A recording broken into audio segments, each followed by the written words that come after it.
ইসলামী কোন দলের আমির নিযুক্ত হওয়ার জন্য, আমির সাব্যস্ত হওয়ার জন্য সর্বমোট 4টা যোগ্যতার দরকার।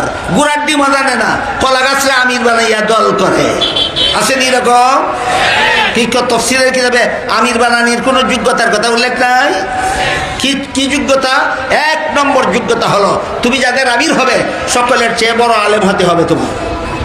বলেন, মুসলমানের এই সমাজ পরিচালনার জন্য, ইসলামের জাহাদ পরিচালনার জন্য মুসলমান যে দলবদ্ধ হয় যাকে আমির বানাবে, সেই আমির একজন ডাক্তার জাকির নায়েক হলেই হবে।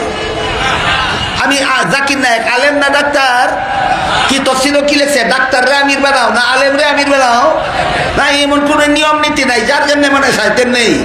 আমার তো মনে হয় বাংলাদেশের মুসলমানের মধ্যে যদি এখন ইয়া ডাক্তার জাকির নায়েক দাঁড়ায় আর দাঁড়ায় মুসলমান ভাইয়েরা সন্ত্রাস দমন করার জন্য আমি জেহাদের ডাক দিচ্ছি, আমার আমির বানাইয়া তোমরা আমার আনুগত্য করো, কোটি কোটি মুসলমান ডাক্তারের অনুগত হয়ে যায়, ডাক্তাররা আমির বানাই ফেলেবে। ইসলামী দলের আমির কোনোদিন ডাক্তার হতে পারে না। জেহাদের জন্য প্রথম শর্ত আমির বানাইতে হবে। আমিরের যোগ্যতা ছাড়া না 4 যোগ্যতা।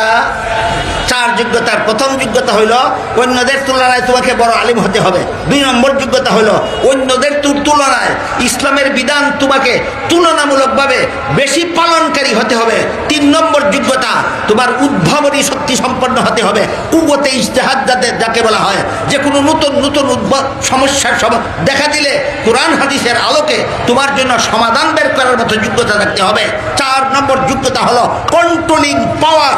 তুমি যাদের আমির হবে তাদেরকে নিয়ন্ত্রণ করে রাখার মতো নিয়ন্ত্রণ শক্তির অধিকারী হতে হবে।